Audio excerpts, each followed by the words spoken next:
Para sa 58 anyos na si Q na si Salvador Igbuhay, hindi madali ang maging isang gwardiya, lalo na sa kanyang may edad na. Kaya mahalaga na bayad ang kanyang mga benepisyo. Ako po isang company guard ng Vibromex Construction po ay nagreklamo tungkol po doon sa aking kumpanya dahil kinakaltasan ako ng SSS, hindi po nire-remit, hindi nahulog sa loob po ng 3 taon. Meron pa ako calamity loan po, nabayad na po ako, hindi nila hinulog, panayang kaltas ng premium, hindi rin po nila hinulog. Tapos yung salary ko po ay laging delay. Hanggang ngayon po hindi pa nga nagsahod. Ito ang kanyang inaasahan sa kanyang pagre-retiro. Kaya ganun na lamang ang sama ng loob ni Salvador. Para po sa akin na malapit na ako mag-retire, diyan po ako nag-alala baka sakali bigla magsirang kumpanya na wala ako mahabol. Nag-aalala ka, baka tablahin ka. Subukan nila. Subukan nilang tablahin ka. Ihulog nila lahat, bayaran nila lahat, pati mga salary loan, lahat po bayaran nila. Ipapangako ko sa iyo, sa ayaw nila sa gusto, ibabalik nila ang ikinaltas sa iyo. Makinig kayo. Kahit hindi ko na kayo tawagan, nagbibigay na ako ng warning sa iyo, ibalik nyo. Vibromex Construction Trading, ibalik nyo ang inikaltas ninyo.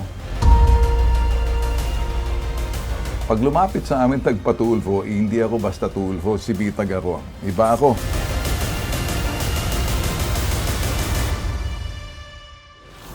Mabilisan pong aksyon na ho natin. Kasama natin si Mang Salvador, security guard. So, Salvador Igbuhay. Opo, sir. Okay, kumusta ka na? Okay lang po. Alright. Nag-aalala ka, baka hindi ka makapag-retire, baka biglang magsara yung kumpanya kasi Yung hindi po. nare-remit lahat yung mga ibinabawas sa iyo. Opo. Okay. Simple lang yun, no? Okay. 2 taon ka lang magre-retire. Opo. Saan mo balak mag-retire? Kung sakali po, sir, kasi ngayon, pag nalaman nila, hindi naman po nila ako papapasukin na, antayin ko na lang po yung ihulog nila lahat, bayaran nila lahat, pati mga salary loan, lahat po bayaran nila para okay po. Hanggang sa pagdating ko ng 60, ngayaw ang Diyos, yun na lang po hintayin ko. Bayaran lang nila po lahat. Tulad ng sinabi mo, saan ka magre-retire? Sa Bahamas, sa Hawaii, sa Guam. Sabihin mo. Dito Baka lang. kasi, baka kasi, depende roon sa kagustuhan mo. Alam mo, you never know what you wish for. Saan mo gusto mag-retire? Sa Boracay, sa Bohol, sa Guam. Huwag muna natin pag-usapan ng problema. Kasi pag puro problema, medyo mabigat sa kalooban eh. Gusto kong pagaanin ka muna. May bala ka bang sama yung prinsesa mo? Punta kayo, maghahoneymoon kayo, isasariwa ninyo yung bakas ng kahapon.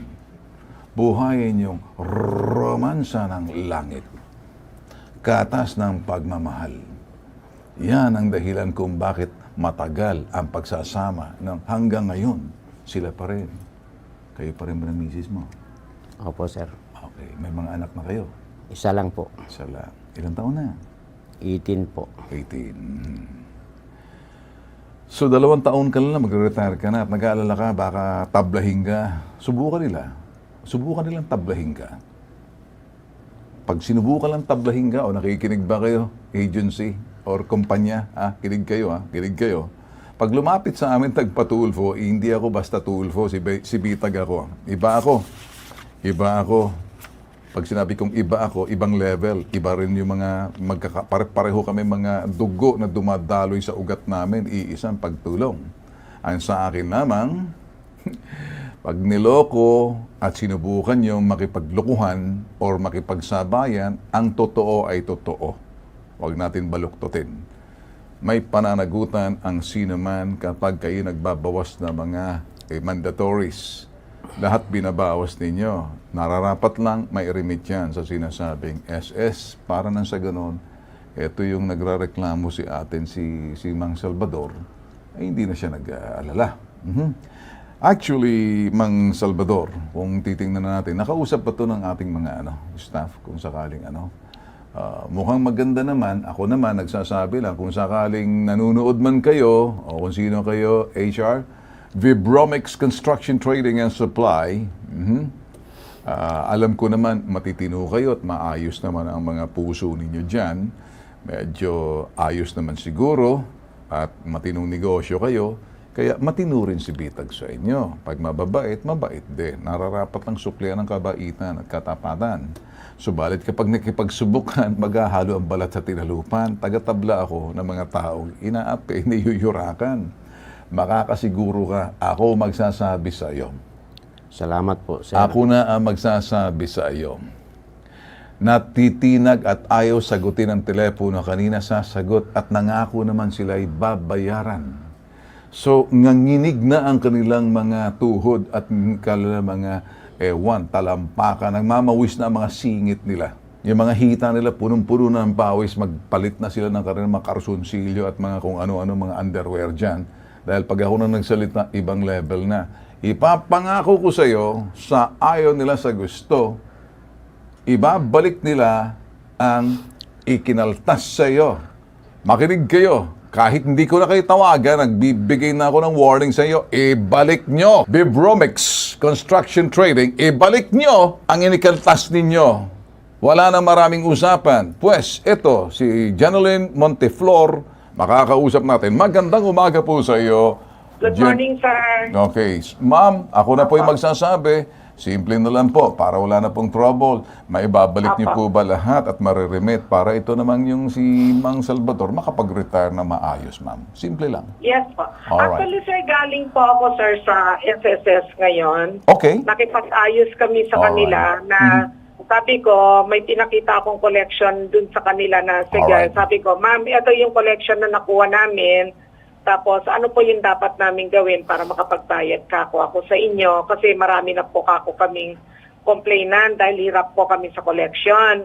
So, ang sabi po ni SSS sa akin, sir, binigyan niya kami ng mga forms.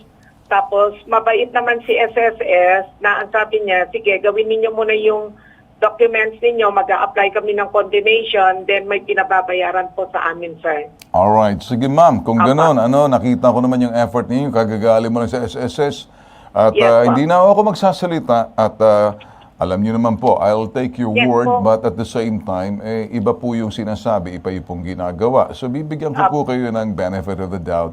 Inaasahan Yes, ko po. po, ibabalik niyo lang. Wala na tayong problema, ma'am. Okay, ma'am? Opo. Bali, tinulungan naman din kami, sir, ni SSS kasi open book naman kami sa kanila. Okay, So, sige. sabi naman niya, ito yung isettle ninyo muna, then mag-apply kayo ng condemnation. Tapos, yung check na hawak ko muna, hindi ko muna ilalabas kasi nga, sir, may documents pa silang aayusin po. Okay. Kumbaga, magdadaan kami, sir, ng proseso bago namin issuean ng mga post-dated checks po sila. Alright. Sige, ma'am. Ako ho'y Opo, bibig. yes, po. Okay na po sa akin yung paliwanag ninyo. At least nakita ko yung willingness ninyo. Opo. Good luck sa inyo, ma'am. Sana Salamat, sir. Okay? Kaya Okay. nga sabi ko kay Miss Paula po, Paula yung nag-asikaso sa amin, sir. Sabi Okay. ko, ma'am, paano mo ba kami matutulungan? Kasi nahihirapan talaga kami. So, meron naman siya, sir, na may tulong naman na binigay sa amin para makaluwag-luwag po kami ng konti at makabayad po. Alright. Sige, ma'am. Maraming salamat po. Salamat din, sir. Pasensya na po. Alright. Sige po. Okay. Mang Salvador, relax ka na. Cargo ka na namin. Nag-isip-isip ka ba ng magbabakasyon ka? Ako, naiinggit ako sa mga tao nagre-retire.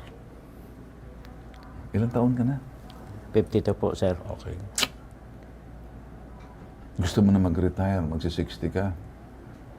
Kakaingit ka naman. Pagdating ko ng edad mo, ganun din ang gagawin ko. Okay? Pagsapit ko ng edad mo na may 2 years from now, magre-retire na ako. Sisiguraduhin ko na nandoon ako sa Bahamas, Hawaii, Fiji Island, sa Guam, lahat na tropical island, iinom ako ng pinakulada, ganun. Tapos dadaan-daan yung sexy. Okay?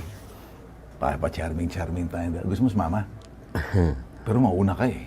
Kasi magsi-60 ka. Ako magsi-70 na eh. Sir. Salamat po, sir. Sige, okay. Relax ka lang. Okay ka na? Okay po, sir. Maraming salamat Nakahinga ka talaga. na. Eh, gusto lang kita makilala. Kaya nga ako medyo nakikipagkwentuhan sa'yo para ma-relax ka ng konti. Ha? Okay na? Okay na po, sir. Bahala na kami sa'yo. Thank you po. Bahala nga naman. Talagang di ako nagkamali lumapit, sir. Uy, Talaga. lahat naman kami, kahit sino Lahat piliin mo po. sa aming tatlo po pwede. Ha? Opo. Walang problema sa amin yan. Ha?